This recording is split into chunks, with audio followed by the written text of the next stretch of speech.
Halo teman-teman semuanya, kami perwakilan kelompok 48 ingin mempresentasikan laporan akhir pada program Teamwork and Leadership UNN.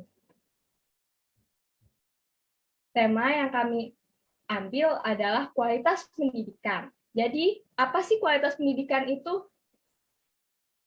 Nah, sebelum membahas materinya nih, kita perkenalan dulu ya teman-teman. Gak asik kalau belum kenalan. Tak kenal maka tak sayang. Oleh karena itu, ayo kita kenalan. Jadi, anggota kami ada Ferdinand dari jurusan manajemen, Ruben dari jurusan informatika, Bernadette dari jurusan akuntansi, Peta dan Daren dari jurusan komunikasi strategis, Fabian dari jurusan film, dan juga Rico dari jurusan desain komunikasi visual.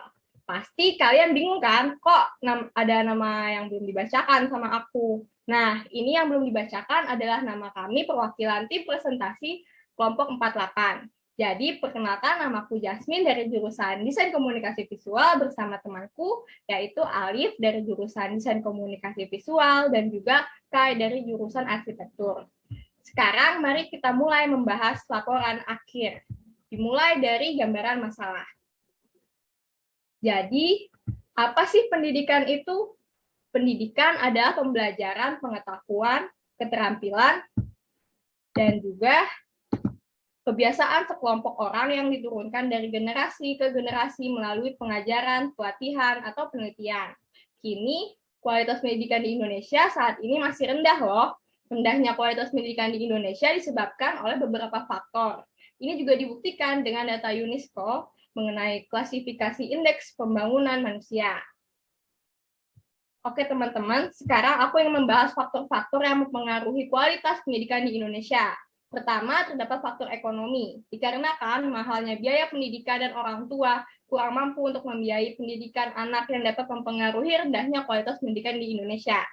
Lalu yang kedua, terdapat faktor sosial yang mempengaruhi kualitas pendidikan di Indonesia, di mana lingkungan keluarga yang tidak mendukung anaknya untuk melanjutkan pendidikan ke jenjang yang lebih tinggi, dan adanya kurang kesadaran serta adanya lingkungan, keluarga, dan teman yang tidak kondusif.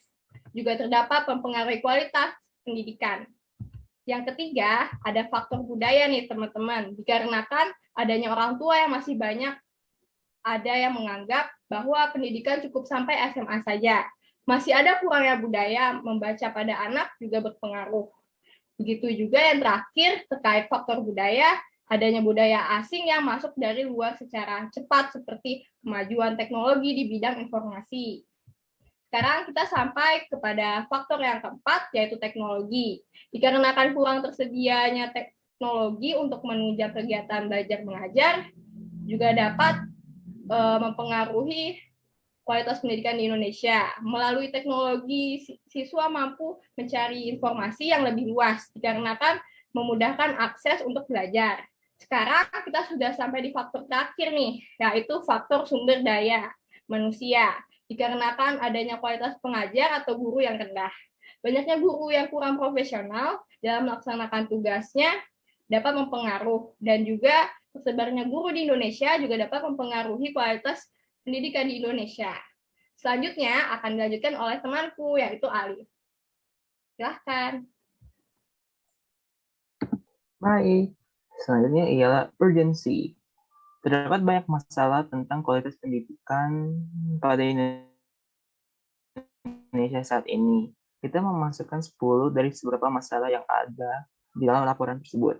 Yang pertama ialah kurangnya fasilitas atau prasarana dan prasarana yang memadai. Kedua, merupakan masalah tugas, yaitu terlalu banyaknya tugas-tugas yang diberikan. Ketiga ialah sekolah mempunyai kurikulum lebih mendorong kepintaran akademik dibanding skill atau bakat siswa-siswi. Masalah keempat ialah kurikulum yang kurang sesuai untuk siswa-siswi. Kelima, mengenai keluarga-keluarga yang tidak mampu membiayai pendidikan anak-anaknya. Keenam, mengenai kurangnya sumber daya manusia, yaitu guru dan pengajar yang dapat mengajar ke pelosok negeri. Yang ketujuh ialah mengenai jadwal sekolah yang sangat padat. Kedelapan, mengenai fokus pemerintahan dalam memperluas jangkauan pendidikan Indonesia yang belum dikembangkan. Kesembilan, mengenai gaji guru di Indonesia yang tergolong rendah. Yang terakhir ialah mengenai pelajaran-pelajaran yang kurang relevan. Dari 10 permasalahan tersebut, kita memilih 3 masalah yang paling diprioritaskan, yaitu kurangnya sumber daya manusia, guru atau pengajar yang dapat mengajar ke pelosok negeri, keluarga yang tidak mampu membiayai anak-anaknya untuk menempuh pendidikan, yang terakhir kurangnya fasilitas atau sarana dan prasarana yang memadai. Next.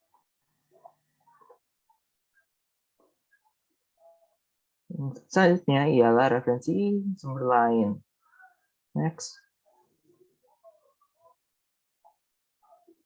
Setelah berdiskusi dan mencari-mencari, kita membuat hasil-hasil pencarian kelompok kita dari berbagai sumber referensi yang dapat digunakan untuk mencegah permasalahan yang terdapat pada kualitas pendidikan. Antara lain dimulai dari pendidikan yang sangat diperlukan di mana saja, tidak memandang daerah yang ada di kota maupun di desa pelosok. Terdapat solusi untuk membantu permasalahan tersebut, yaitu gerakan belajar online seperti aplikasi Ruang Guru, Zenius, Tampi, yang dapat memperoleh pendidikan yang cukup di mana saja karena sistem pendidikan yang ditawarkan secara online. Kedua ialah gerakan 1000 guru. Gerakan ini bertujuan untuk meningkatkan pendidikan di NTT dan khususnya di daerah-daerah pedalaman. Yang terakhir ialah program Guru Garis Depan (GGD), ialah upaya pemerintahan dalam pemerataan pelayanan pendidikan di seluruh wilayah Indonesia. Masalah kedua ialah permasalahan ekonomi lokal keluarga menjadi penghambat bagi pendidikan anak-anak mereka. Terdapat solusi untuk membantu permasalahan tersebut, yaitu program beasiswa online scholarship competition (OSC) yang memberikan kemudahan siswa-siswi yang ingin melanjutkan pendidikan hingga S1 dengan menggunakan beasiswa. Selanjutnya ada Gerakan Nasional Orang Tua Asuh (GNOTA) yang membantu menyediakan kebutuhan sekolah siswa-siswi untuk bersekolah sehingga mereka dapat lebih fokus belajar. Dan terakhir ialah Sanggar Belajar Orang Pinggiran atau SBOP yang membantu menyebarkan informasi dan fasilitator bagi anak-anak, remaja, orang dewasa, dan orang tua yang putus sekolah atau ingin mendapat pelajaran tambahan. Dan masalah terakhir ialah sarana dan prasarana merupakan fasilitas penting yang digunakan untuk menunjang proses belajar pembelajaran. Terdapat solusi yang membantu permasalahan tersebut, yaitu mengadakan crowdfunding untuk membantu fasilitas dalam pengembangan pembelajaran dengan cara membuka donasi, dana BOS, dana bantuan operasional sekolah yang membantu seluruh peserta didik yang memerlukan kebutuhan belanja pendidikan dasar dan menengah. Yang terakhir ialah startup fintech yang membantu menyediakan skema pinjaman khusus lembaga pendidikan. Next, saya akan operkan ke KAI. Selanjutnya ada alternatif solusi dari kelompok Mix. Permasalahan yang ada terkait dengan rendahnya kualitas pendidikan di Indonesia yang disebabkan oleh beberapa faktor seperti faktor ekonomi, sosial, budaya, teknologi, dan sumber daya manusia. Dari beberapa faktor yang ada, ditemukan beberapa masalah yang di mana terdapat 3 masalah yang diprioritaskan oleh kelompok kami. Yang pertama ada kurangnya SDM, guru yang dapat mengajar ke pelosok negeri. Yang kedua ada keluarga yang tidak mampu untuk membiayai anak menempuh pendidikan yang lebih tinggi. Yang ketiga, ada kurangnya fasilitas atau sarana dan prasarana yang memadai. Next, kami juga memberikan beberapa solusi bagi masalah yang kelompok kami prioritaskan. Yang pertama, pemerintah daerah dapat membuka lowongan kerja baru untuk para guru profesional yang bisa diambil dari guru yang sudah pensiun, anggota TNI, dan Polri yang sudah pensiun. Lalu juga solusi yang kedua dengan melakukan percepatan pembangunan infrastruktur jalan, kesehatan, dan pendidikan di daerah sehingga para pengajar lebih memiliki ketertarikan untuk mengajar di daerahnya tersendiri. Kedua, memberikan bantuan keuangan seperti mengadakan beasiswa yang di mana seseorang bisa menempuh pendidikan yang tidak hanya dengan memiliki uang, tetapi dengan memiliki prestasi yang dapat menempuh pendidikan melalui jalur beasiswa. Juga solusi selanjutnya seperti pemerintah menyiapkan dana untuk pembangunan fasilitas pendidikan gratis sehingga para pelajar tidak perlu mengeluarkan uang untuk mencari pendidikan atau ilmu. Yang ketiga atau yang terakhir, menyediakan sarana dan prasarana untuk sekolah pada daerah terpencil. Dengan solusi yang kami berikan ini dapat membuat kegiatan belajar mengajar di sekolah menjadi berjalan lebih efektif dan lancar. Lalu juga siswa-siswi dapat menjadi lebih berkembang di lingkungan sekolah dan tidak kalah saing dengan sekolah lain. Dan juga para guru dengan mudah dapat menyampaikan materi pembelajaran kepada para murid. Next.